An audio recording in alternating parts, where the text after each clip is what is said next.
Hi guys, and welcome back to the channel. In today's tutorial video, I'm going to show you that how you can enable Vanish mode in Instagram application.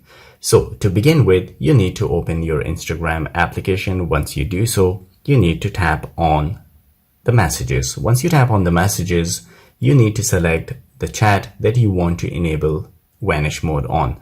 So once you selected that chat, you need to tap on the person profile.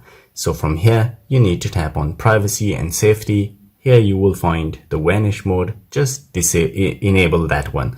So once you enable that one and you come back to the chat again, you will see the background become black and they say that the Vanish mode has been enabled.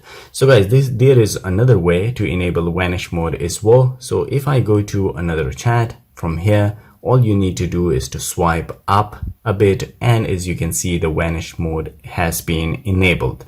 If you want to disable it, all you need to do is to swipe up again one more time and just release it, and as you can see, the Vanish mode has been disabled. So guys, this is how you can enable Vanish mode in Instagram. If you like the video, don't forget to subscribe. I will see you in the next video. Till then, take care.